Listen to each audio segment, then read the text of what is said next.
여야 원구성 협상 좀처럼 입장차를 좁히지 못하고 있습니다. 동해 심해 가스전 가능성을 놓고도 공방이 이어지고 있는데요. 오늘 두 분과 함께 여러 가지 정치권 소식 짚어보겠습니다.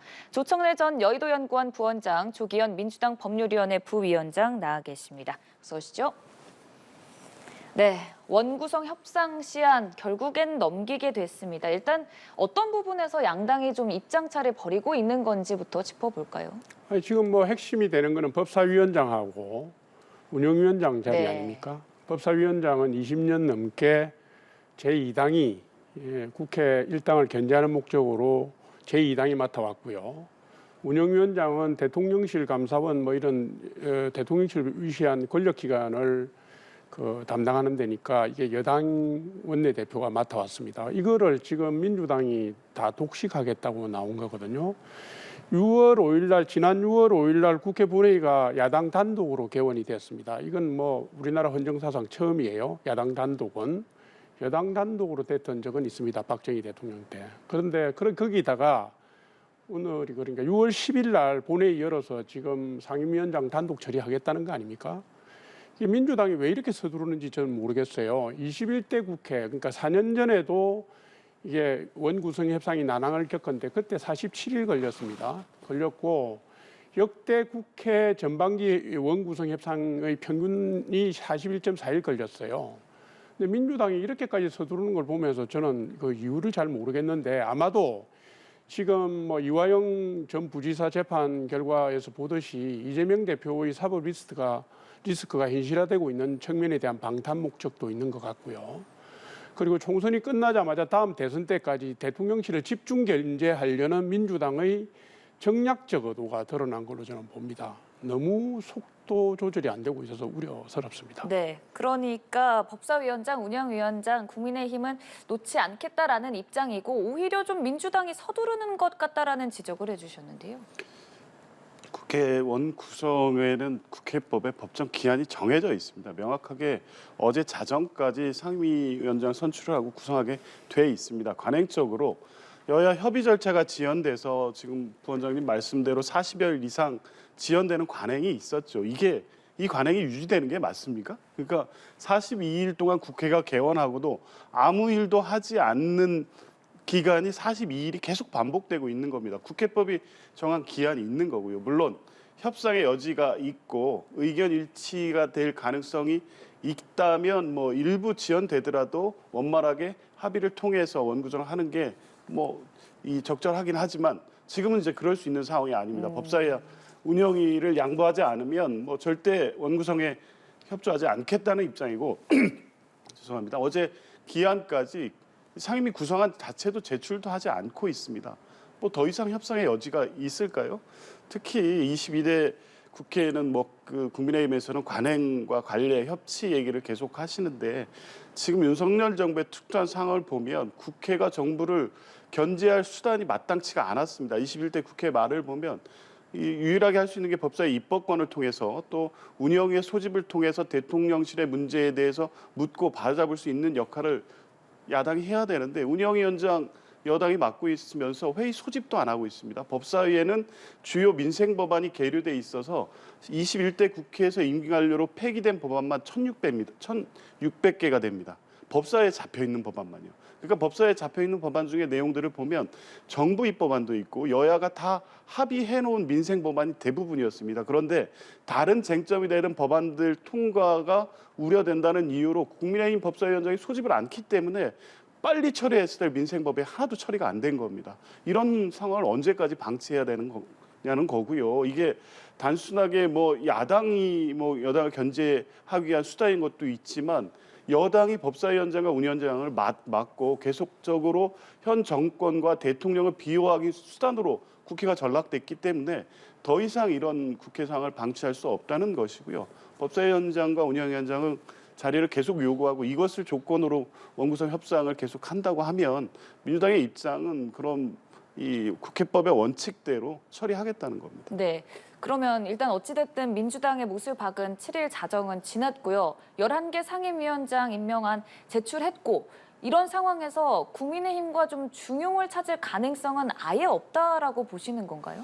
지금 국민의힘이 법사위원장, 운영위원장을 고집하는 한 여지가 없는 것으로 보입니다. 물론 뭐 주말을 거치면서 협상의 여지를 닫아놓은 것은 아닌데 네. 오히려 지금 국민의힘이 이 두 위원장을 고수하는 한 대화를 하지 않겠다는 입장을 내왔기 때문에 더 이상 협상의 여지는 없는 것 같습니다. 네, 결국에는 이 법사위원장, 운영위원장 뭐 내놓지 않으면은 협상할 겨를도 없다라는 부분을 좀 강하게 짚어주셨는데 사실 뭐 법대로 하겠다 민주당은 이런 입장이고 현실적으로 국민의힘이 민주당이 좀 강하게 밀어붙인다면은 어찌할 수 없는 상황이라는 우려도 있지 않습니까? 어떻게 대안이라는 게 마련이 좀 되어 있을까요? 제가 볼 때도 쉽지는 않아요. 아. 4년 전 21대 국회 때 이게 이제 민주당이 전 상임위원회를 독식해간 구도를 보면 2020년 6월 15일인가에 제가 뒤져보니까 6개 상임위원장을 단독 개원해서 가져갔고요. 네. 그로부터 보름 뒤에 또 11개를 가져갔고요. 그때 정부위원장 한 자리만 남겨놓고 정부위원장은 국회 부의장의 동의가 있어야 되는 자리라서 남겨놓고 그 보름 뒤에 정부위원장까지 처리해가지고 결국 47일 만에 다 가져갔습니다. 그런데 지금은 민주당이 그때보다 더 서둘러요. 그러니까 6월 10일 날 11개 가져가겠다고 그랬으니까 나머지 7개 남겨놨다가 그것도 뭐 보름이나 한 20일 보다가 결국 다 가져가는 거 아니겠습니까? 21대 국회 역순으로 가겠죠. 그런데 이제 국민의힘은 여론전 외에는 할 수 있는 게 사실 수단이 전혀 없습니다. 이것도 21대 국회를 보면은 21대 전반기가 원구성을 2번 했어요. 처음에 민주당이 17개를 다 독식을 했고 1년 3개월 만에 막 국민들이 따가운 눈초리에다가 부담이 지워지니까 민주당이 법사위원장을 물러나는 조건으로 7개 상임위원회를 국민의힘이 받았거든요. 그래서 후반기부터 국민의힘이 법사위원장을 받아간 겁니다. 그래서 21대 전반기는 결국은 민주당이 그 여론 압박을 못 견뎌서 물러나서 정상화됐습니다. 그래서 제가 볼 때는 이번에도 우리 국민들께서 수준이 높습니다. 따갑게 쳐다보고 계시니까 민주당이 얼마나 버틸 수 있을까요? 제가 볼 때는 결국 그 수순으로 가지 않을까 싶네요. 네, 결국에는 그 수순으로 갈 것이다 이런 말씀을 좀 해주셨는데요. 그렇지 않을 것 같습니다. 21대 국회하고는 상황이 다르죠. 21대 국회 전반기에는 민주당이 여당이었습니다. 여당인 상황에서 178석인가요? 압도적 다수의 의석을 갖고 있었기 때문에 국회도 다수당이고 여당인 민주당이 이렇게 독주하는 거에 대한 비판 여론이 있었고 그에 대한 부담이 있었던 것도 분명한 사실입니다. 그때 반대 여론이 높았죠. 지금은 아니지 않습니까? 야당인데다가 윤석열 정부의 독주가 이렇게 심하다는 상황에서 국회가 좀 강한 경제력을 행사해야 된다는 여론이 더 높습니다. 아마 21대 국회처럼 일방적으로 처리하고 상임위 전체 위원장을 가져오는 상황이 된다고 하더라도 그때와 같은 여론이 형성되리라고 보지는 않습니다. 네, 알겠습니다. 조금 다른 얘기도 해보겠습니다. 동해 가스전을 둘러싸고도 여야의 공방이 좀 심화하고 있는데 민주당에서는 계속해서 좀 의혹을 제기하는 입장이거든요. 국민의힘에서는 어떤 상황입니까? 글쎄요, 이게 이제 민주당이 그 문제에 대해서 의견을 내놓는 걸 보면 좀 이성을 상실하지 않았나 이 생각이 좀 듭니다. 이게 지금 실패를 단언하는 모습도 그렇고요. 그럼 국민들이 다 어떻게 보면 기뻐해야 될 사안인데 이걸 실패를 단언하고 나오고 있고 그다음에 이걸 정치적으로 활용하는 문제를 공박하는 나머지 민주당이 정치적으로 활용하는 모습을 보여주고 있습니다. 제가 볼 때는 차분하게 성공을 기원하면서요. 좋은 일이니까. 기원하면서 추진 과정에서 발생할 수 있는 여러 가지 우려라든가 예상 문제를 꼼꼼하게 점검을 해서 뒷받침하겠다. 이 정도의 입장이 나와주는 게 맞는 거 아닌가 싶네요.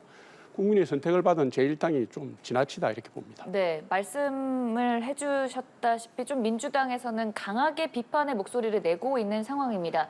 보시기에 어떤 점을 좀 문제 삼고 있다라고 받아들이면 될까요? 우리나라가 산유국이 되는 걸 반대할 국민이 어디 있겠습니까? 당연히 야당도 환영할 일이죠. 그런데 대통령이 이 사안을 직접 국정브리핑으로 발표한 것도 석연치 않았고 그리고 이 뒤에 흥분하지 말고 차분하게 지켜보자는 말씀을 하셨지만 가장 흥분하고 있는 게 대통령실과 여당인 것 같습니다. 근데 그 뒤에 확인되는 내용을 보면 액트지오라는 회사의 실체가 확인되고 있지 않습니까? 물론 아브레유 박사 자체의 경력과 전문성은 어느 정도 확인이 되는 건 맞는데 과연 최소한 잡아도 1조 원대 국책 사업을 수행할 만한 기업이 맞느냐 문제 제기 나올 수밖에 없죠. 거의 사실상 1인 기업이고 연 매출이 평균 뭐 3천만 원 정도에 불과했다고 합니다. 그렇게 유망한 기업이고 아브레우 박사의 표현대로 하면 해가 지지 않는 기업이다.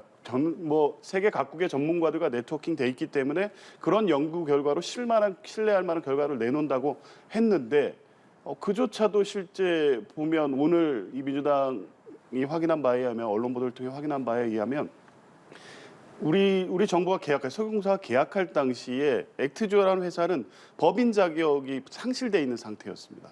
그러니까 어떤 세금 관계조차도 제대로 해결하지 못한 회사였다는 거죠. 아브레우 박사가 아무리 그 분야의 전문가라고 하더라도 그것을 뒷받침할 만한 인프라가 갖춘 기업이 아니라는 건 분명해 보이고요. 그리고 20%의 확률이면 높은 거는 맞다고 합니다. 실제 가야나 유전 같은 경우도 15% 확률로 했으니까요. 그리고 이제 실제 유전 개발이 이루어졌으니까요. 근데 15%나 20%가 관련된 연구 결과의 어떤 변수나 이 숫자를 대입하면 기계적으로 나오는 확률이 아닙니다. 그 조사자의 의견에 따라 얼마든지 자의나 주관이 반영될 수 있는 것이어서 20%의 가능성에 대해서 객관적으로 납득한 설명이 엊그저께 기자회견을 통해서 됐느냐? 안 됐습니다. 왜? 그리고 우드사이드라는 2007년부터 이 8광구와 6-1광구 개발 사업을 계속 해왔던 호주의 유망 기업이 철수하는 과정, 왜 거기는 철수했는지에 대해서 어제 정부 당국이 설명을 했지만 이 또한 그때의 사실관계와 맞지 않는 부분이 많습니다.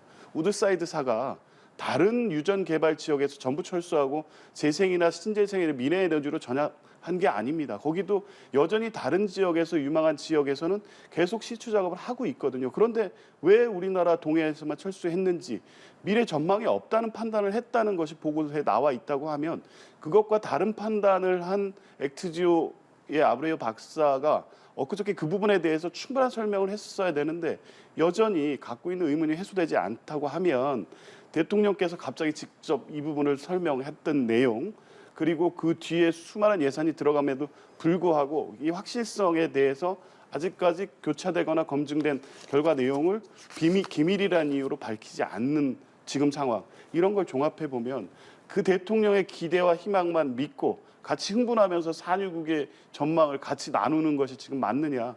야당으로서는 하나하나 철저히 따져야 될 상황인 것 같습니다. 네, 그러다 보니 민주당에서는 이 액트지오라는 기업에 국책 사업을 맡긴 과정을 좀 공개해야 되지 않느냐라는 목소리를 내는 것 같은데요. 그 뭐 내가 볼 때 당연히 따라오는 정치적인 질문이고 수순이라고 봅니다. 그러니까 지금 뭐 여러 가지 말씀을 하셨는데요. 그 액트지오라는 회사가 거기 있는 관계자들이 유전 관련해서 세계 최고의 전문가인 거는 뭐 의심의 여지가 없는 거 아닙니까? 그리고 최근에 뭐 기자간담회를 2시간을 했던데요. 내용을 저도 꼼꼼히 봤습니다. 뭐 제가 이해하는 수 있는 수준을 넘어서는 문제도 많았지만은 대개는 우리 석유공사로부터 12테라바이트의 자료를 받아서 분석했다는 얘기를 했고요. 그다음에 금세기 최고의 광구라고 할 수 있는 남미 가이아나 광구하고의 비교 분석도 했고요. 그다음에 무슨 지질조사 결과 집안에 관련된 거 뭐 저류아민이 무슨 덮개아민이 뭐 이런 표현들이 있더라고요. 그런 얘기를 하면서 시추 성공 가능성을 20%라고 했는데 제가 언론을 쭉 뒤져보니까 북해 유전이 3%의 가능성 갖고 했다고 하더라고요. 그러면 이 얘기입니다. 성공을 할 가능성도 있고 실패를 할 가능성도 있지만 아브레우 고문의 얘기는 이거거든요. 시추를 안 해볼 수 없다라는 겁니다. 그죠? 유전이 구멍을 뚫는다고 다 나오는 건 아니니까 이 정도의 증거와 결과면 시추를 시도해 볼 수밖에 없다는 얘기인데 이 과정을 가지고 이게 맞느냐 틀리냐 민주당이 그거를 검증할 수 있는 수준이나 지식이나 있는 건 아니지 않습니까? 결국은 전문가 집단이 하는 건데 지금 무슨 과정을 공개해라 왜 그 회사에다 맡겼냐 이런 거는 정말 저급한 정치적 청약이고 공격이라고 저는 봅니다. 네, 알겠습니다. 여야의 공방은 계속되고 있는데 조금 다른 얘기도 해보겠습니다. 쌍방울 대북 송금 의혹을 받는 이화영 전 경기도 평화부지사 1심에서 유죄를 선고받았습니다. 지금 거의 대부분의 혐의점들에서 유죄 판결이 났거든요. 이 부분 우리가 좀 어떻게 받아들여야 될까요? 1년 8개월 만에 나왔어요. 이게 뭐 굉장히 오래 건 거죠. 보니까 뭐 394만 달러의 밀반출 부분을 혐의로 잡아서 얘기를 했고 범죄 혐의는 무슨 뇌물죄도 있고 외국한 관리법 위반도 있고 증거인멸도 있고 있더라고요. 그런데 그 판결문 중에 판시문 중에 보면은 이재명 대표의 방북 대가로 쌍방울이 대북 송금을 했다는 표현이 정확하게 들어가 있어요. 그리고 쌍방울 측이 이재명 대표 방북 비용으로 대납한 300만 달러 중에 200만 달러가 북한 노동당에 전달된 걸로 보인다는 내용도 있습니다. 그러니까 이제 지금 검찰이 지금까지 문제 삼았던 외국환 거래법 위반하고 그다음에 3자 뇌물죄가 이재명 대표가 유화영 전 부지사하고 공범이다 이 얘기 아니겠습니까? 검찰이 이 부분을 제가 볼 때는 기소를 하겠죠. 지금 이재명 대표 재판은 대장동, 백현동 위례 신도시 개발 비리 있죠. 그다음에 성남 FC 불법 후원금 있죠. 그다음에 위정교사, 공직선거법의 허위사실 공표죄 다 6개 재판 8개 혐의를 다투고 있습니다. 이것까지 기소가 되면 7개 재판 10개 혐의인가 뭐 그렇게 된다고 그래요. 결과적으로 뭐냐면 이게 이제 이재명 대표와 관련된 재판 중에 제일 처음 1심 재판이 결과가 나온 거거든요. 그러면 그 의미는 이재명 대표의 사법 리스크가 현실화됐다, 현재화됐다 이런 의미라고 저는 봅니다. 네. 이 대표는 물론 뭐 선을 긋고 있습니다만 이렇게 좀 재판부 판결을 인용해서 국민의힘 쪽에서는 비판의 목소리가 나오는 상황인데 민주당 내 반응은 어떻습니까? 일단 뭐 재판은 존중은 하지만 최근에 계속 불거졌던 진술 회유 압박 의혹 또 한 언론을 통해서 공개된 국정원 문건 등을 통해서 보면 사실 1심 재판부가 인정했던 김성태의 진술의 신빙성이 흔들릴 수 있는 다른 사정들이 여러 가지 있었는데도 불구하고 1심 재판부가 이제 그런 부분에 대해서 정확하게 보고 판단해 줬느냐에 대한 어떤 문제 제기는 나오고 있습니다. 그래서 특검을 얘기하고 있고요. 근데 어쨌든 뭐 법원은 제출된 증거를 가지고 누구의 말을 신빙할 거에 대한 판단을 한 것이고 김성태의 진술의 신빙성을 주요 증거로 채택한 것으로 보입니다. 그러니까 대북 송금이 방북의 대가였다고 판단을 한 것도 거기에 덧붙여서 김성태의 진술이 믿을만하다는 판시를 한 것으로 보도되고 있거든요. 그래서 뭐 사실 판결문을 정확히 보지 않은 상태에서 조심스럽긴 합니다만 그것을 뒷받침할 만한 다른 객관적 증거가 있느냐. 그러니까 쌍방울 측 이 공범들의 경우에는 이게 대북이 스마트팜 사업이 대납이고 방북 대가란 진술을 일관되게 유지해 오고 있었습니다. 그리고 검찰이 굉장히 협조적이었고 그래서 본인들에 대한 구형량은 사실 통상적으로 다른 사건에 비해 상당히 낮게 받은 거거든요. 그래서 구형량 거래가 있는 게 아니냐는 의혹을 제기하고 있는 겁니다.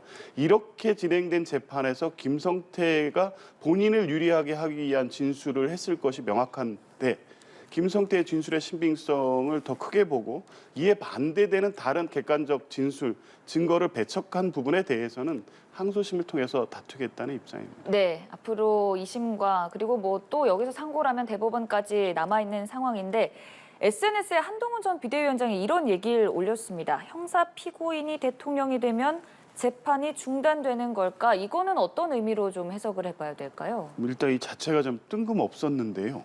한동훈 위원장이 글쎄요. 지금 전대 출마를 준비하면서 이 메시지가 지금 시점에서 본인이 할 수 있는 적절한 메시지라고 판단하셨나 본데 글쎄 한 법조인으로서 한 개인의 의견이라면 모르겠습니다만 누가 봐도 지금 한동훈 위원장은 차기 국민의힘 전대의 대표로 출마할 가능성이 매우 높은 분이고요.